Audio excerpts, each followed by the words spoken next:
So a few weeks ago, we talked about Snake Road in southern Illinois and how it was commonplace during the migration season to have various different species of snakes crossing the road to the point where the road needed to be shut down.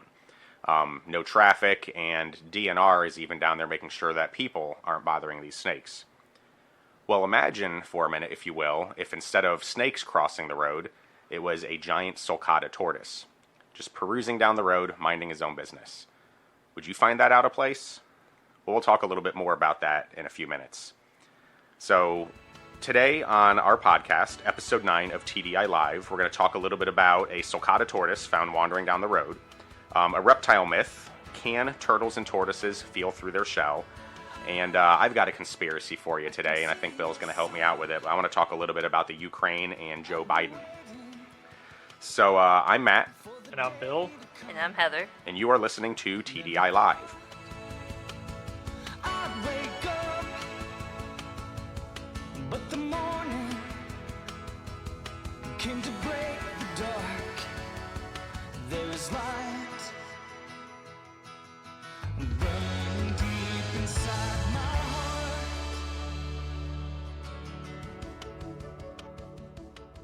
So what's new in the world of TDI?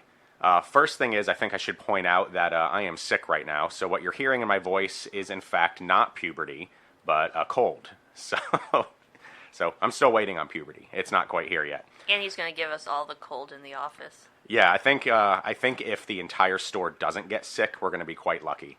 But you know, and the show must go on, so I got to show up. So that's definitely new in the world of TDI. But honestly, I've got to commend our staff. I think just about everybody here comes in when they're sick.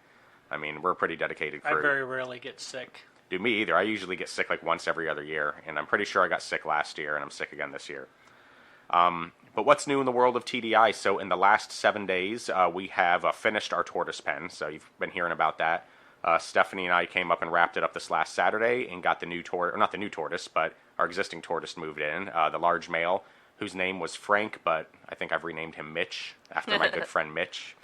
So I like Mitch. I don't know, he could be Mitch Frank, or I think Mitch said Frank and Mitch. And then this upcoming week, we're working on revamping some of our stuff for the reptile shows. So if you visit us at the shows, you're going to see a refreshed product offering. So we're really rotating out a lot of product and bringing in a lot of new things. And then this Sunday, Stephanie and I will be up here doing a little bit of final rearranging on our live plant section to really kind of get that solidified and done. So that's what's new in the world of TDI, but let's move on to reptile industry news. So Heather, tell us about this sulcata tortoise. Okay, so in Eugene, Oregon, of all places, they saw they were getting calls in from people reporting a traffic hazard on the road, and it was actually a huge adult sulcata tortoise just walking around down the road into different lanes of traffic, and then eventually it ended up in a cul-de-sac before they ended up somebody coming to get it. So that's basically what happened. But eventually they took it to a humane society, and of course the owner, she noticed he was missing and came and got him. So That would have been a demolished car if somebody would have hit it. I'm Because curious, there are stupid actually. people, that intentionally try to run over turtles and stuff. But a tortoise that oh, size, that's you like wouldn't driving over you a wouldn't rock. be running over that. You would be like hitting Be like it and hitting- then probably flipping your car or something. Yeah, it'd be like running over a cow. So I remember when I was in high school in physics class, we would do like hypothetical situations of like objects colliding. I'm curious what the outcome would be if a car would have legitimately hit that tortoise. When you say highway, was it like interstate? I don't like, think it was a highway. I think Or just it a might road? have been just a like rural road, because if it ended up in a cul-de-sac, Yeah. It sounds like a neighborhood or something. it sounds like a neighborhood of some sort. So Well, what typically happens, at least what I've seen on the sales floor, is people get sulcata tortoises, and naturally this is an outdoor tortoise, so you want to keep it outside. But the problem with sulcatas is they're burrowers, and they'll burrow 10 feet underground in Africa. Yeah, And so if you always not get these people. more. Yeah, they're like, oh, I've got a fence.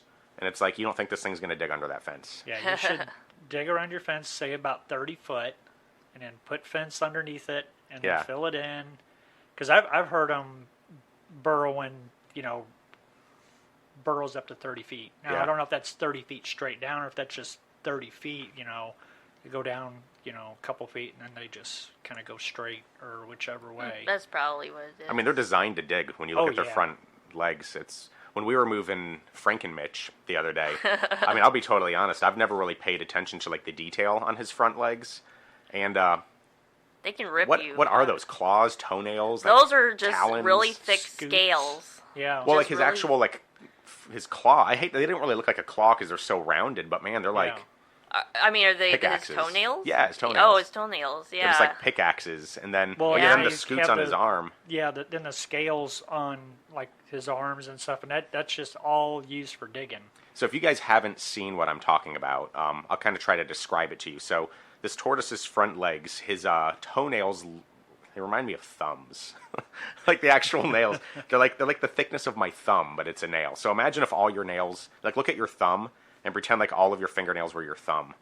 And then your forearm is covered with scales about the size of the first digit of your thumb. And they're very, very hard and they stick off of your arm. So a lot of thumbs. So like imagine like the first digit of your thumb all over your forearm, and then you have thumbs coming off of all of your fingers. Is that a bad example? You can't picture no. it at all, can you? Can't, yeah. I'm trying. Thumbs for days. But I mean, and it's just they're hard, and that's what they dig with, and they it's like little shovels all over Yeah. them. Yep. So when we just set up this cage, half of it is concrete, and then the other half we put 3/4 inch plywood around. And the bet right now is how long that plywood's going to last. Oh, but you told me that, there's no way he's digging through that. Well, I honestly had a dream that he started digging it up, and Stephanie was all like, "I told you so." And for those of you I listening, just hope he doesn't bust through down the door. oh, he's not going to bust down the Okay. door. I mean, he could, but we just make a new one. Those of you listening, Stephanie is in the room right now. This is her first time in attendance of the podcast, so she's in here listening. As is Miss Chelsea. You guys got to hear from her a little last week. But anyway, the Sulcata, I mean, even if he does bust through it, it's just a piece of plywood, But I don't know. I got the sanded plywood, so I'm hoping there's no edges that he can like hang on to and start peeling apart. I don't know. So, industry news of the week was the huge Sulcata tortoise just perusing down the street, and he was found. So that happens about once a year around here too. I think we hear about someone's Sulcata getting out. So let's talk about this reptile myth. Turtles and tortoises can't. You specifically can't feel their shells being scratched. That's the myth. So, do you want to contribute to that? I mean, you spent many years on animal care. Oh yeah, they can definitely feel it for sure.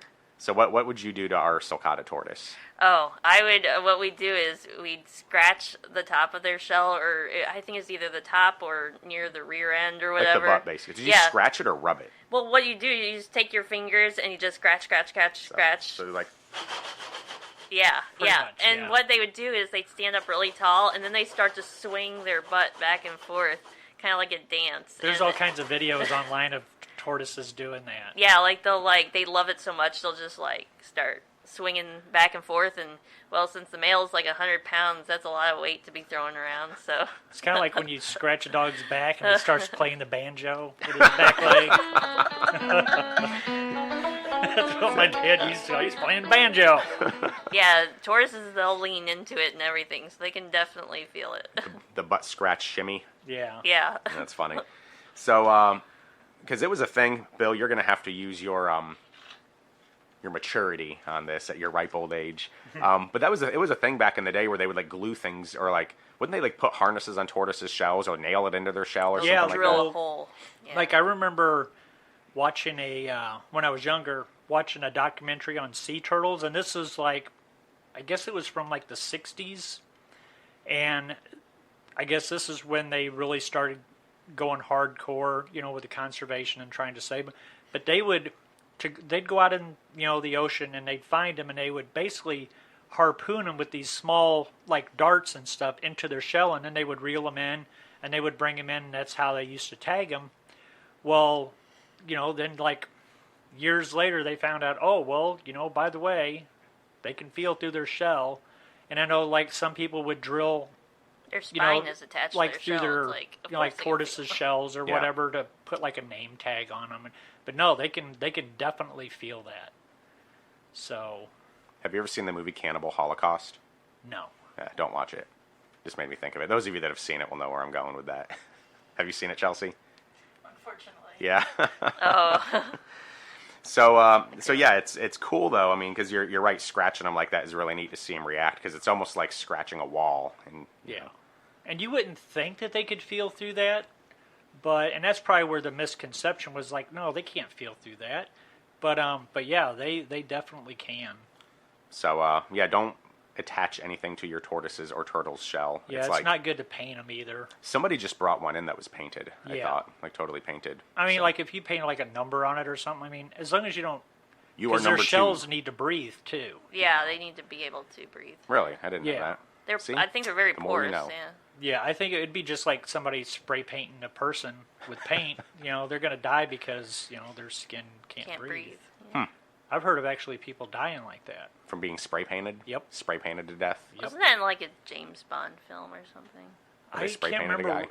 No, they spray painted a lady with gold paint and she died or something. I don't know. Yeah. No, I'm serious. It's a thing. Well, apparently, like You spray paint your whole body gold.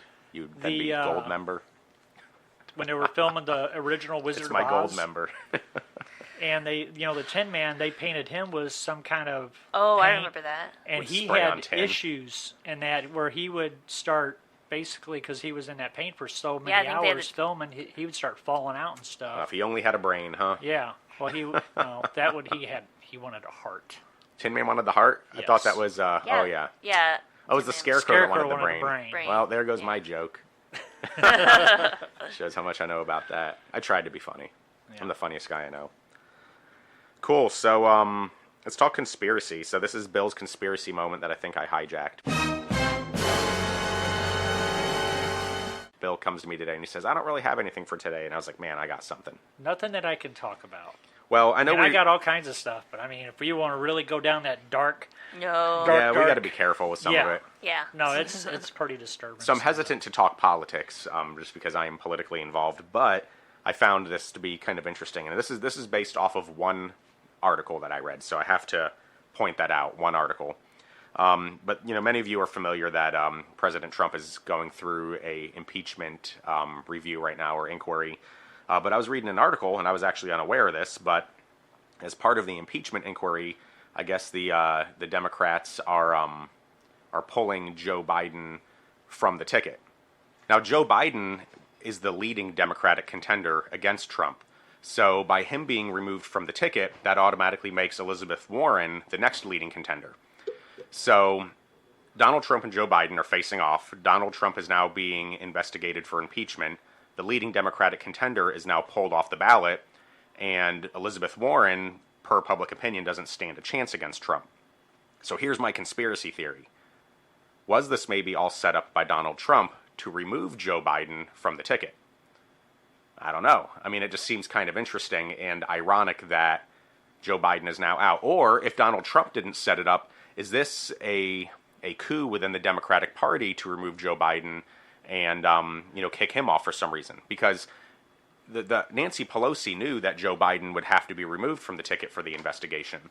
So if he were their leading contender, you would think that they would wait until after the primary or some other time, to do this rather than pull him. So I don't know. I mean, I obviously don't have all the facts, and there's a lot of what-ifs on this, but it just seems awfully ironic that there's an impeachment inquiry. Joe Biden is, now no longer a contender, and Trump basically has a landslide ahead of him. You're thinking that Hillary's going to throw her name back in, right? I've heard that. Yeah? Yeah, I've heard that from a few people. I mean, what do you think? Do you think it's viable to any degree that at the upper level of politics something like this would be done to ensure somebody's nomination or lack thereof or win? Or Well, from what I heard is like this whole phone call was from that Trump made to the new president of Ukraine. This happened way back in July.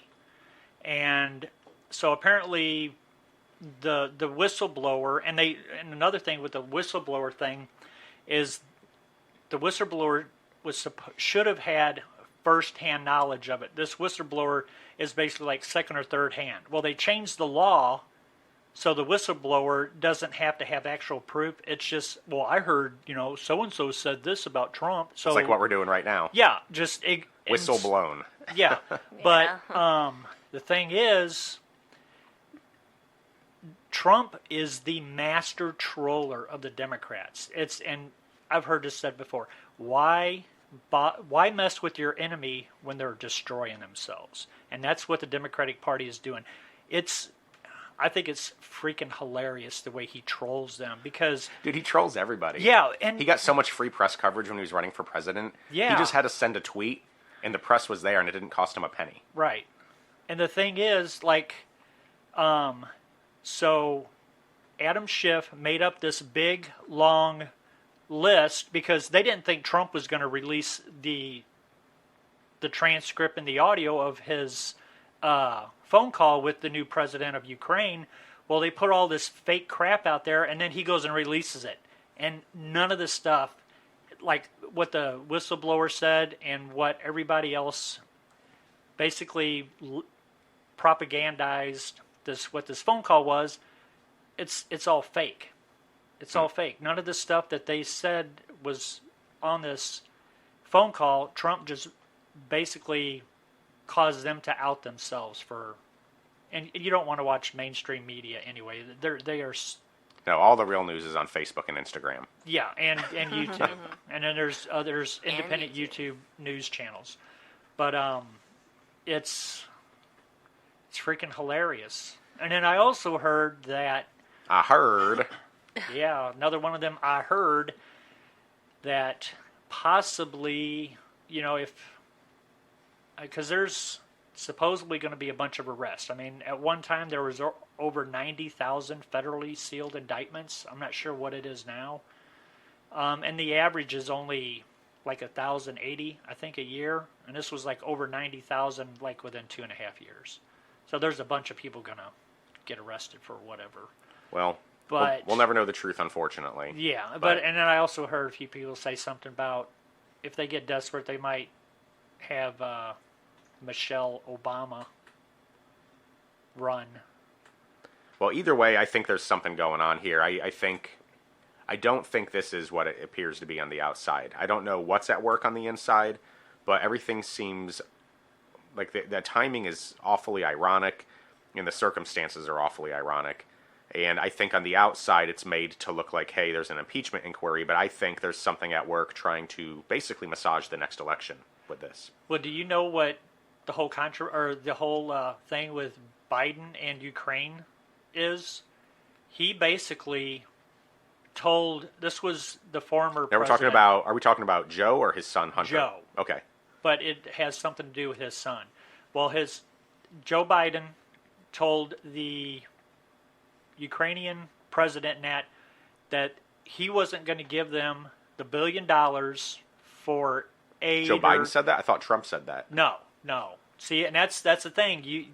That's probably what the media is saying. But no, Biden. Biden. Joe Biden is on camera at the global finance, some kind of conference or whatever. But he's basically bragging that he told the Ukraine president that if he did not fire this prosecutor that was investigating his son, if they didn't fire him, he wasn't going to give them the $1 billion.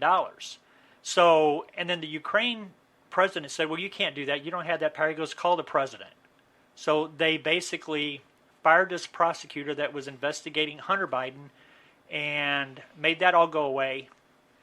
And that's why Trump wanted Biden investigated for corruption. Exactly. And now, and it's weird. And then they said that Biden approved the next prosecutor. It's like, what country allows another country's vice president to dictate what prosecutor is on a case? But anyway, I mean, it's like several million from How's the Ukraine. rabbit hole over there, Bill? And like over $1 billion from China. So China's in this as well. All right, so... Well, it's a huge rabbit hole. I mean, it's a large rabbit. Yes. All right, so let's move off of the conspiracy. Let's wrap up with one other one of Heather's games. What do you have going on today, Heather? Today is another round of favorites. Oh, just what's your favorite? Yeah. Okay. So let's see. Let's start with this one. Who is your favorite famous person, alive or dead, who you would love to meet in real life? Who's yours, Heather? J.K. Rowling.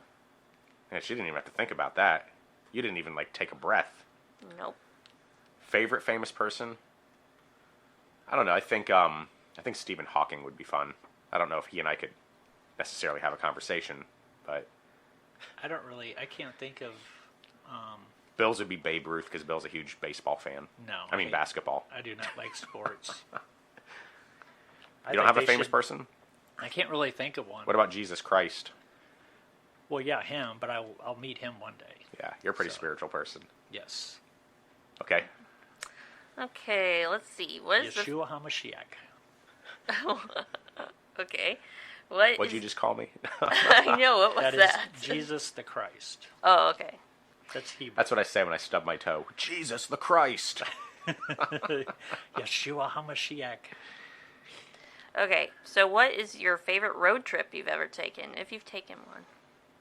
God, I hate driving. God, I hate driving. Jesus the Christ, I hate driving. I mean, I don't know. What's yours? Mine would have to be, and I ended up in jail. But me and a buddy, 'cause I think I was 19 and my buddy, he was like 17. But I think it was that year that we had that real brutal winter up here. Like we got over 2 feet of snow. Bill, you were 19. You're talking to me like I would remember this. Yeah. When you were 19, that wasn't even a thought. I know. Yeah. But anyway, we got this bright idea because I had my parents' car and I had their gas credit card. So we're like, well, let's go to Mississippi. It's got to be warm there. So we got to Mississippi and it was still cold there. So we're like, okay, let's go to Florida. And that's the year Florida lost a bunch of orange crops. But we got to Florida, like the northern part of Florida, and it was like, it's still cold here. So we headed towards the Everglades, and didn't make it to the Everglades. Made it to, I would say Pinellas County because I ended up going to Pinellas County Jail for a little while. I guess we For should leave certain out the reasons. details. Yeah, we won't talk Yeah. about why. What's your favorite road trip, Heather? Probably the road trip we took to Florida a long time ago. We actually did the road trip to Florida to Disney World. Took us 2 days, but Yeah, we did a lot of that when I was a kid. That would probably be it. I had a pretty cool road trip to Omaha, Nebraska with my son and a friend for a jiu-jitsu tournament. That was pretty cool, but generally I hate driving. I like to fly. I used to like driving, and I would drive because I knew people in Panama City Beach, Florida, and then I knew people in I think it was High Point, North Carolina. So I went to those two places a lot, but I drove straight through. But nowadays I drive as little as possible, and I've never really been west of, I would say, Oklahoma. I don't think I've ever been. I've been to Dallas, Fort Worth when I was younger. I've been to the airport in Dallas. But nothing west. I've been in a lift in Dallas. I saw like the interstate. okay, I want to do this last one since we're running a little long. It's for this kind of in the spirit of October for Halloween season. What is your favorite horror movie? Hellraiser. If you're going for straight horror, it is so gruesome. God, I love Hellraiser. I want to watch it with my kids, but I can't because of the sex. And it's like, maybe when Landon's a little bit older. Yeah. But, Do you have a favorite one, Bill? I kind of like 13 Ghosts. oh, I remember that movie. I remember that, yeah. That was a cool one, actually. And I'm trying to I would say that one, but I mean, there's several. Yeah, Hellraiser's not like my favorite Halloween movie, like scary movie, but when you like, Well, there's as far how as like many branded Hellraisers horror, are there? There's quite there's a a ton. few. The first one, though, actually, the second one is, I think, a little more gory than the first. I think but I remember the first one. Well, I remember the first one for sure, but then I can't remember if I watched. I think I watched the second one, but I'm not sure. the blood and gore was just so ahead of its time. The first one was where they had that box snatched out all those Yeah. hooks and grabbed somebody and pulled them apart. Oh, right? yeah, I yeah, remember that. yeah. My favorite would have to be, I used to watch Nightmare on Elm Street. Yeah, those are scary. Yeah. What about yours, Chelsea? You got a favorite horror movie? Probably anything Stephen King. Yeah, Like, like I'm Pet not- Sematary. I'm not into the big gory stuff. It's not very scary. Remember Zelda It's really- on Pet Sematary? The sister that was like all deformed, yeah. crawling on the floor. Like, ah! Oh god, that freaked me out as a kid. There was one movie that scared the crap out of me, and it was Bigfoot. It was Legend of Boggy Creek. Harry and the Hendersons. No. But I had nightmares from watching that movie, and I was younger when I seen it. But that was one of my, and I used to have nightmares about Bigfoot trying to attack me. Do you have one, Stephanie, that you want to share? Favorite scary movie? No, I don't watch scary movies. All right, guys. Well, we'll go ahead and wrap this up. We tend to, our episodes are getting longer and longer. I Yeah, hope you they don't are. mind. It's just what we do. So, again, episodes are released every Thursday. This is officially episode 9. You can find us on iTunes, Spotify, Stitcher, Podbean, and YouTube. Yay. Nailed it. Yay. And we record every Wednesday. And we're kind of getting to a point now where if you'd like to hear us talk about something, we're getting this pretty solidified. So drop an email to matt@thetdi.com. Send us a message on any social media outlet, and we'd be glad to take it into consideration. So once again, I'm Matt. And I am Bill. And I'm Heather. And Chelsea and Stephanie are in the room, and you are listening to TDI Live. Dreaming just to see the sun in the darkness. Thank you for listening to Tye-Dyed Iguana's podcast, TDI Live. And don't forget to visit us on the web at www.thetdi.com.